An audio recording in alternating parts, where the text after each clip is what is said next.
Vamos agora para o nosso Atualidades Entrevista. Nós estamos recebendo aqui no Atualidades Entrevista o Sidney Egon Simon, que é o nosso gerente regional da Epagre, grande conhecido da gente, grande ouvinte, inclusive, aqui do Atualidades, né, Sidney? Muito nos honra a sua audiência.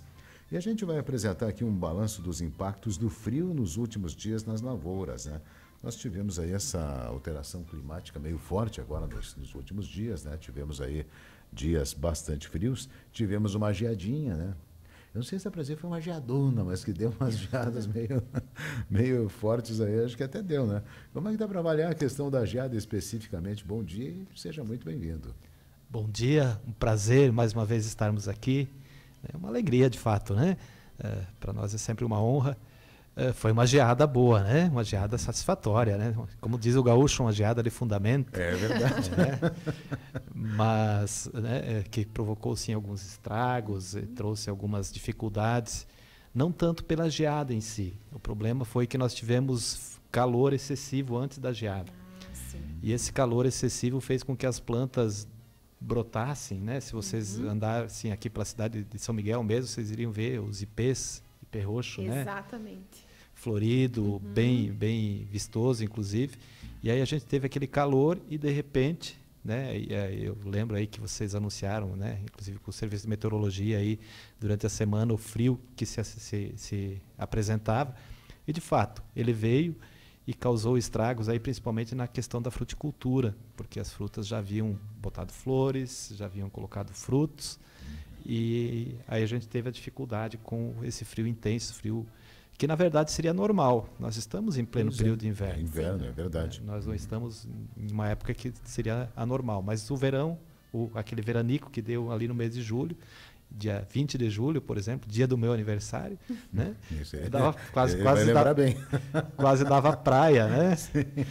É uma coisa bem rara, né?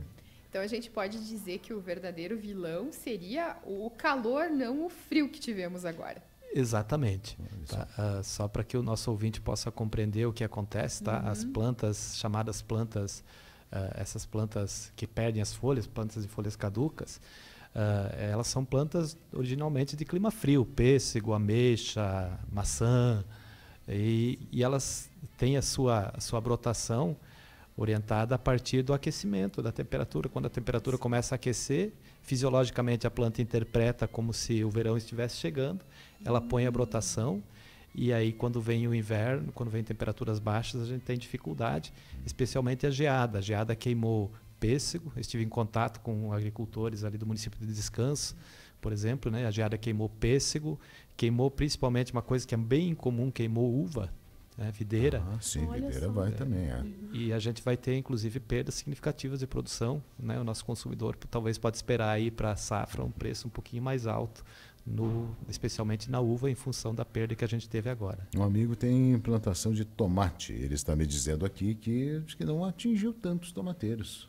Exatamente, e o tomate é uma planta de clima quente, né? Tropical, mas boa parte deles também está dentro de estufas, né? Então isso diminui um pouquinho. A maior parte dele, aqui na nossa região, se planta principalmente tomate de estufa. A gente não tem, como é a região de Caçador, aquelas áreas extensivas de 1, 2, 10 hectares de tomate a campo. Aqui, tomate de estufa, então, ele sofre um pouquinho menos. Mas o tomate é uma planta extremamente sensível ao frio, por isso que a gente teve perdas aí significativas em alguns locais. Mas eu tenho um limoeiro, e o limoeiro parece que gosta da geada. Qual é que é o paralelo entre cítrico e geada, hein, Sidney? O limão, a laranja, a bergamota, né? Para nós conhecida aqui, a bergamota, são plantas de clima subtropical. Elas não são plantas de clima temperado, como é o pêssego, a ameixa, a uva, que perdem completamente sua folhagem, mas elas são plantas de clima subtropical. E aí elas suportam, elas são preparadas para suportar relativamente bem a geada. Se nós tivéssemos uma geada extrema, no início da semana a gente até tinha essa previsão de ter geadas bem mais extremas do que aquela que nós tivemos, aí a gente teria dificuldade com a queima das flores, porque agora os citros estão em plena época de floração, né? A gente teria dificuldades. Mas como a geada não foi assim, foi uma geada de fundamento, como eu disse, mas não foi aquela geada histórica que se esperava e inclusive se divulgava aí no início da semana para que a gente ficasse preparado, aí a gente teria dificuldade. Já acompanhei em outros momentos perdas de lavouras Melhores. inteiras, inclusive, né, com brotação nova de cítricos. Mas esse ano não foi o caso. O que é geada negra?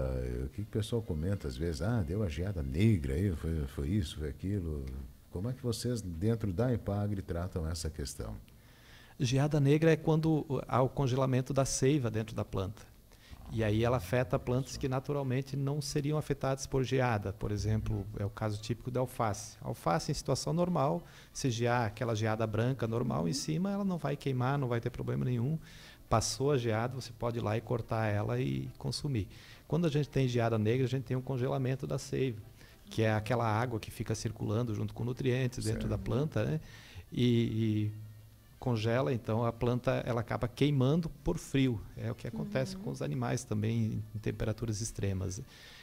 Basicamente, resumindo assim de forma bem simplificada, seria isso. Seria o congelamento da seiva dentro da planta, que daí sim faz essa queimação interna e a planta não consegue mais voltar.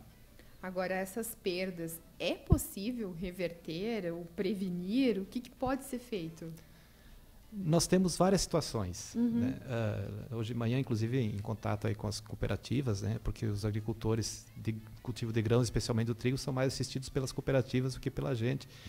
Mas a gente precisa ter um dado. Então, a gente entrou em contato aí com as cooperativas e o que os colegas que já foram a campo para verificar as lavouras de trigo e até mesmo os nossos colegas relataram é que essa perda vai demorar uns 7 dias para a gente dizer se realmente ocorreu ou não. O que acontece com o trigo? Ele está na fase de emborrachamento agora. Ele começou a formar o grão, está emborrachando, ele está formando o grão. E aí, dependendo da severidade, se for uma área mais de baixada, se for uma área, né, a gente vai ter perdas maiores. Já com relação à fruticultura, existem aqui na nossa região, é uma região, ela é diferente, por exemplo, da região produtora tradicional, ali de Bento, Gonçalves, Caxias do Sul, a região aqui do estado de Santa Catarina, Videira, São Joaquim. Nós temos frutas aqui com vários estágios de floração, porque nossa região aqui é quente quando nós comparamos com o estado. Então, tem algumas culturas que ela vai dar uma segunda brotação e permite fazer isso. Em outras, o agricultor vai ter que chegar e fazer uma poda, além daquela poda que ele já fez, porque aquele broto terminal morreu, né? E aí ele vai esperar uma segunda brotação. É muito difícil ainda, nós estamos num período muito inicial para dizer efetivamente quanto a gente vai ter de perdas. A gente tem perdas, sim. É importante que se diga que o grande vilão não foi o frio, foi o calor. Né? Nossos colegas, inclusive, foram aí fazer levantamento a campo, porque houve acionamento, inclusive, de cobertura de seguro por causa do calor, não por causa do frio. Né? É uma diferença, né? Aqui no município de Descanso teve 2 casos, tá? A gente foi assistir. O que acontece? O fruto ele não consegue se formar, né? Por causa da falta de frio. Então, é possível reverter parcialmente, sim. Nós vamos ter perdas, com certeza, sim. Vai uns 30 dias eu vou conseguir dizer para vocês bem mais acertadamente quanto nós perdemos. Me comprometi pessoalmente, inclusive, né, a área que eu gosto, a área de fruticultura, a visitar produtores de fruticultura essa semana que perderam suas lavouras e nos solicitaram. Tem certas culturas, vou tomar alguns exemplos. Feijão, tinha gente que andava plantando feijão, agora não faz muito tempo, né? Tu vê como eu estou ligado na agricultura, né, Cidinho? Que coisa. A mandioca, tinha gente que deixou a rama já para brotar. Esse também dá problema com o frio. E a cana-de-açúcar, eu não sei se tem alguma correlação com esse período, se é também a questão de brotação, ou o que é. Algum estudo sobre feijão, mandioca e cana? Nós temos as regiões aqui próximas ao Rio das Antas, tá? Que são regiões que o pessoal planta bem cedo. Não só isso, né? Tem o caso da melancia, por exemplo, né? Também. E o pessoal plantou feijão. Eu passava na quarta-feira por uma lavoura de feijão e brincava com o meu colega, o Adilson, que é o Adilson Moss, que é o chefe do centro de treinamento, e disse para ele, olha, esse aí perdeu, né? Porque ele estava literalmente numa região típica para geada. Né? E teve perda, assim, o pessoal adianta nas regiões próximas ao Rio Uruguai, próximas ao Rio das Antas, aqui próximas ao Peperi também, né? Regiões onde a ocorrência de geadas é menor, o pessoal adianta, porque eles querem fazer, às vezes, dois cultivos. E aí acaba perdendo. Mas o milho tem uma característica interessante, principalmente na questão do milho. O feijão não. O feijão deu geada, morreu e pronto. O milho, se o ponto de de brotação dele, o ponto de crescimento dele estiver acima do solo, ele morreu e não volta mais. Se o ponto de crescimento dele estiver abaixo do solo, ou seja, ele foi plantado, mas ele brotou, germinou, né? E ainda não cresceu, ele recupera quase que inteiramente. Essa é uma característica bastante interessante da cultura do milho. Então, nós vemos casos, né? Depois vou compartilhar algumas fotos que nós trouxemos, né? A gente vai ver que existem vários casos em que o milho está recém-brotado. Esse milho, tranquilamente, não vai dar problema nenhum. Agora, aquele milho que já formou, o agricultor tradicionalmente conhece, a gente chama de ponto de crescimento, ele conhece por começar a formar a cana. Né? Quando ele começou a formar a cana, aí não tem mais volta. Aí o milho realmente morre e é necessário replantar outra vez. Ações, então, porque hoje é dia 24 de agosto, ou seja, nós temos mais 27, 28 dias, acho que lá pelo dia 21 começa a primavera, né? Exatamente. Nós temos 21 21, são 21, quanto mais tem de agosto, mais, que sou bom de cálculo, mais 7 de agosto, uns 28 dias ainda, quase de inverno. Exatamente. Quais são as ações, assim, o que vocês estão esperando dentro da EPAGRE para esses próximos dias, antes de virar a primavera? A tendência é que a gente ainda tem alguns períodos de frio, tá, acentuados, né, nesse intervalo, não tão fortes quanto esse que a gente teve agora. Tá? Então, regiões de baixada, principalmente, a gente tem orientado aos agricultores que evitem fazer o plantio. O agricultor conhece a área da sua propriedade, que tradicionalmente é mais afetada pela geada, então a gente pede para os agricultores que evitem de fazer o plantio. Agricultor que já fez o plantio, por exemplo, e que teve as perdas e que identificou ali que a geada realmente matou e que estava assegurado pelo custeio, 90% dos produtores fazem custeio, porque é muito vantajoso, esses podem ir até o seu agente financeiro, solicitar a cobertura do seguro do Proagro, que é o seguro da agricultura familiar, e aí sim, né, provavelmente a EPAGRE vai estar então se dirigindo até a casa dele para fazer o levantamento de perdas especificamente nesses casos. Aqueles casos em que não há dificuldades com a geada, especialmente para algumas culturas tipo milho, não há nenhuma dificuldade. Existem plantas, e o Luiz colocou agora a questão do feijão, que não é só geada, é o frio. Tá? Então, quando o frio pega na cultura do feijão, por exemplo, que eles chamam aquilo que o pessoal conhece por repolhamento, que é a folha começa a ficar toda enrugada, aí a tendência é que a gente tenha uma perda de produtividade, ele não recupera mais, dependendo do estágio que ele tiver. Melancia, a mesma coisa, pepino, as plantas que a gente chama da família das cucurbitáceas, né? Abóbora, melão, essas têm uma dificuldade maior de recuperar se der muito frio no início do ciclo. Sidney, para a gente fechar, estava olhando aqui, nós hoje deveremos chegar a uns 24, 25, hoje é segunda. Ali por quarta-feira já deveremos chegar a uns 27. Aí vai chegar mais para o lado do fim de semana, tem previsão para chegar a 29, 30 graus, ou seja, nós estamos saindo de uma temperatura que foi a zero e nós estamos indo para uma temperatura que vai a 30 em questão assim de uma semana praticamente. O que pode acontecer? Isso aí vai complicar mais algum setor? Como é que vocês estão trabalhando essa questão até dessa semana, dá para assim dizer? Veja bem, Luiz, nós temos aquela situação que eu coloquei anteriormente, né? De calor, calor fora de época, né? Usar uma palavra difícil aqui, né? Calor extemporâneo, né? O calor fora de época. Esse é muito pior do que o frio. O normal seria nós termos frio agora. Nós estamos no inverno. Né? Então, o que acontece? Qual que é a dificuldade que a gente pode ter agora? A gente pode ter uma segunda brotação, certo? E um frio em cima dessa segunda brotação. Se isso chegar a acontecer, tomara que não, aí a gente vai ter dificuldades muito sérias, porque daí a gente perdeu, aí a gente começa a ter mortalidade de plantas de uva, mortalidade de plantas de pêssego. Tá? É importante que se diga, eu tenho um relato de um produtor que estava quase, né, bem triste, porque ele tinha feito a enxertia das plantas de uva para fazer o plantio, a enxertia estava com cerca de 1 palmo, mais ou menos, já brotado, perdeu. Né? Essa não volta, essa é muito difícil de recuperar.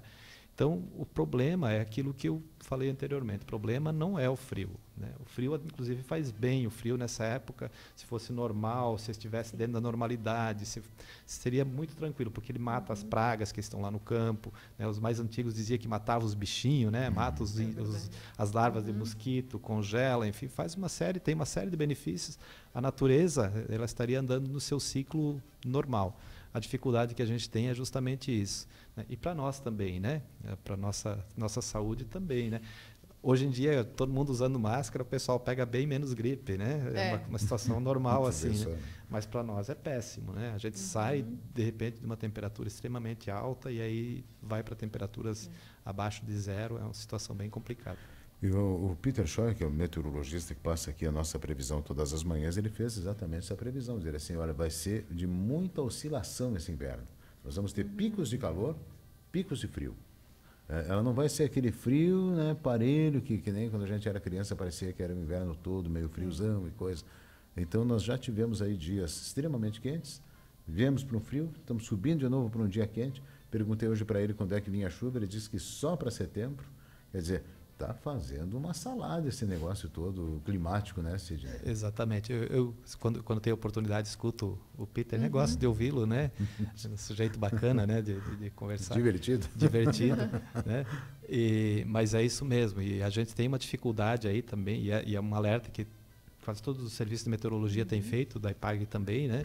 No sentido de que a gente tem uma primavera, exemplo daquilo que a gente teve no ano passado, uma primavera com chuvas abaixo da normalidade. Sim. E aí, quando a gente tem primavera com chuva abaixo da normalidade, a gente tem um verão com dificuldades. Então, o que nós tivemos ano passado? Uma safra cheia, uma safra, super safra no início. Chegou em março, estava todas as prefeituras da região correndo atrás para abastecer os reservatórios de água, porque não forma água no lençol freático. O normal, de um ano normal, seria a gente ter chuvas em volumes bem significativos daqui para frente, na entrada da primavera, com alguns agricultores, inclusive, às vezes com dificuldade para plantar, porque não dá um intervalo de seca, né? De seco.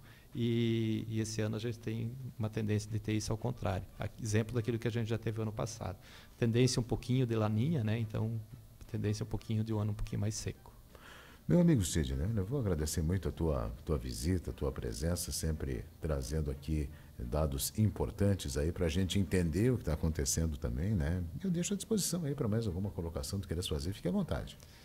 Obrigado pela oportunidade, é sempre uma honra estar aqui, né? É sempre um prazer. E dizer para os nossos agricultores, para o público que nos escuta nesse momento também, que estamos à disposição. Os escritórios municipais da IPAGRE, apesar do período de pandemia que a gente vive aí, estão todos eles abertos. Nós só não estamos fazendo eventos coletivos, mas as visitas, sempre que o agricultor precisar, é só entrar em contato, nós vamos lá, fazemos a visita, atendemos o agricultor. Esse serviço é um serviço que o Estado de Santa Catarina, que é a sociedade, né? Não é o Estado, não são as pessoas, mas a sociedade disponibiliza para os agricultores, a fim de que a gente possa também promover o desenvolvimento rural aqui no nosso estado. Obrigado pela oportunidade. Nós que agradecemos mais uma vez. Sidney Egon Simon, que é o nosso gerente regional da IPAGRE, aqui no Atualidades Entrevista desta manhã.